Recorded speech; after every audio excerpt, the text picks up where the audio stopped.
madaxweyne magacayga waa Luqmaan Maxamed oo ka socda telefishinka bulsho boqor Cismaan oo Maxamed Buurmado waxa lagu xiray inuu ka qayb galay caleemasaarka beeldaajo Puntland waxa jiray xildhibaan golaha guurtida iyo garaado kale oo reer Soomaaliland ka qayb galay lama xirin boqorku xidhbaa markii ugu horeysay anoo muxaafida oo xisbiga iyo madaxweynaha taageersan la xiro sidoo kale madaxweyne waxa jirta in Dr. Salama Xagla Toosiye saaxiibada dhawaa uu ku tilmaamay wasiirada hadda jooga rag aan awood ku haysan deegaanadii ka soo jeedeen taasina ay sababayso dagaalada soo noqnoqda ee ka dhaca jiida bari balabada solood maxad kaga jawaab boqor Buurmado oo saaxiibka ah ninkii oraahayna qaybta ugu weyn qaatay su'aal baa la isweydiiyay halkan bay badan ay codsay jirto qoladii faafin jirtay oo go'aan adag buu leeyahay hal lagu doorto baala soodan horta markii codka lagu ridaayay ma waxa lagu ridaayay cadaaladda qaab isaan waxaan sameeyahay ugu qaban waa su'aal boqor Buurmado waxa soo eedeeyay xeeraarinteen waxaana lagu soo eedeeyay hadal uu yiri oo cidda ka qareen oo ka hor imanaya sharciga noolsan ragga kale maxay u soo oodeen waayeen markii aan weydiinay waxay leeyihiin facts aan ku keenno hadal ah marka hore ma hayo tagitaanku dambe mu ahayn waxay wada ahaayeen suldaano iyo boqor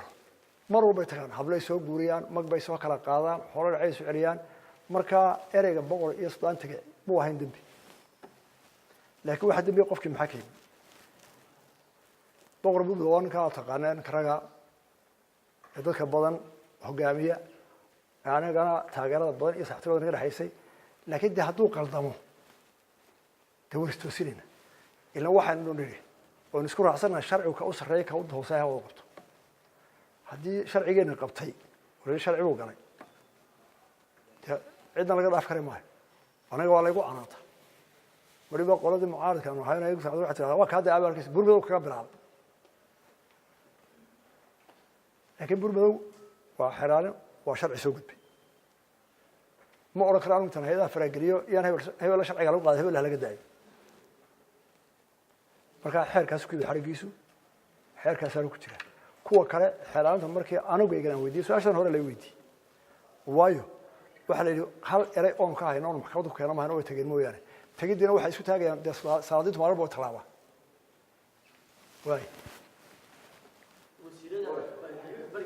ها تي حق لتوسيه يا تاسو waxay la tahay waa mucaarad markuu ninku calaysay heeday waxa iska magaalin kara raganina ma anigu waxa uu qaban ku jooga iyo isagoo inay rag muddo kala oo xilqaadi kara oo deegaanadooda sharaf ku leeyihiin ma oran kara kana sharaf ku leeyahay kana kuma labada qadarin xishad inaga muday